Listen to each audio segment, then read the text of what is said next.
दर्ज करवाया गया और उसे अरेस्ट किया गया, जो कि ये लोकतांत्रिक मर्यादा के लिए बड़ा ही विचित्र बात है कि एक सत्ता, शासन, प्रशासन एक 18-20 साल के नौजवानों से डरने लगी है। वो अपनी कार्यशैली को सुधार नहीं करेगी, आवाज़ उठाने वाले को गिरफ्तार करने लगी है। ये मेरे हिसाब से बिल्कुल उचित नहीं है। इसको लेकर मैं इस जिला के पुलिस कप्तान से भी हम बातचीत करेंगे और तमाम जो पदाधिकारी हैं उन बातचीत करेंगे। नहीं होगा तो ऐसे मुद्दों को विधानसभा तक लेकर जाने का काम करेंगे। अगर इस प्रकार लोगों का आवाज़ को दबाया जाएगा, मैं बिल्कुल वही उदाहरण मैंने दिया कि अभी देखिए ट्रेंड कर रहा है कॉकरोच जनता पार्टी। क्यों? कारण क्या है? नौजवान क्यों उस मीडिया प्लेटफॉर्म पर आकर इतना एकजुट हो गए कि जो नेशनल लेवल की पार्टियां उनके फॉलोअर्स के रिकॉर्ड को तोड़ दी। रीज़न यही है कि व्यवस्था से उनका एक मन उब जाना, व्यवस्था से उनकी नाराज़गी होना, सिस्टम का काम ना करना, करप्शन का लगातार बढ़ना, आम व्यक्ति की समस्याओं को अनसुन।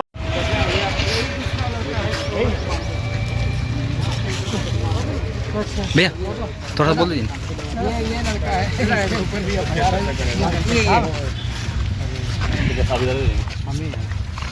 तो 2 बार अभी सब लोग पास आने देख लेंगे, बातचीत कर। अब मिशु कुमार मंडल के परिजनों से मिलने कुछ आया क्या? कुछ मामला समझ में आया? ये देख सकते हैं अभी फिलहाल उसका उदाहरण आप लीजिए।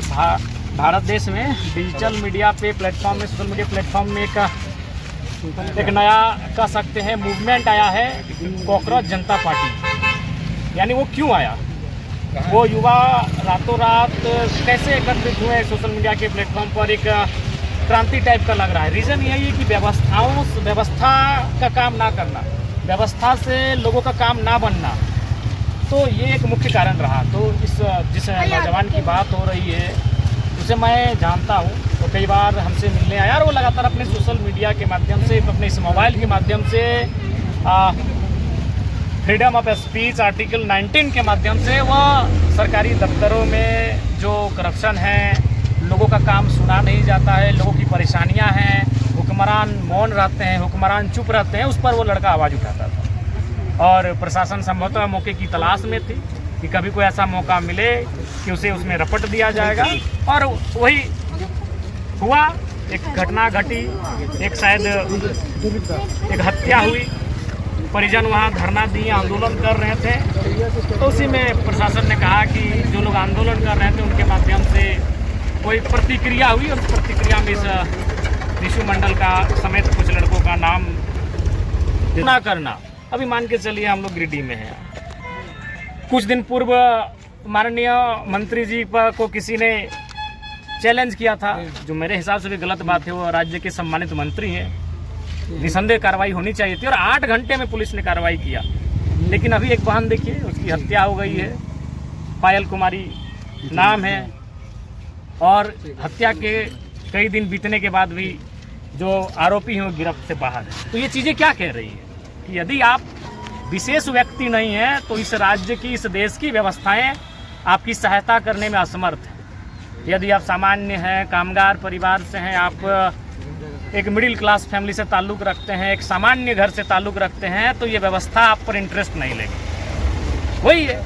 तो इस व्यवस्था से लोग कहीं ना कहीं अपने आप को दूरी बना रहे हैं। और जो व्यवस्था अंग्रेजों के कालखंड में थी, जिस प्रकार का व्यवहार उनका भारतीयों के साथ हुआ करता था, आज अधिकांश, मैं कुछ लोगों को कहूँगा कि आज भी उनमें ईमानदारी है, आज भी उनमें निष्ठापूर्वक कार्य करने का लगन है, मेहनत करते हैं इस देश को, इस राज्य को बेहतर करने के लिए। लेकिन एक मैक्सिमम आबादी सरकारी कार्यालयों में, सरकारी दफ्तरों में एक मैक्सिमम आबादी कहीं ना कहीं बिना फायदे के, बिना रिश्वत के, बिना करप्शन के इंटरेस्ट ही नहीं लेती है जनता के मुद्दों का समाधान करने के। आखिरी सवाल, मिशु मंडल का जब पुलिस प्रशासन ले जा रहा था तो उसका एक आवाज़ था कि जब जाते जाते कि गिरिडीहवासी मेरे मम्मी का ख्याल रखिएगा। निसंदेह वो लड़का जिस उम्र में है, शायद 18 से 20 की आयु का लड़का है, तो संभवतः उसका पहला ध्यान माँ का ही आएगा।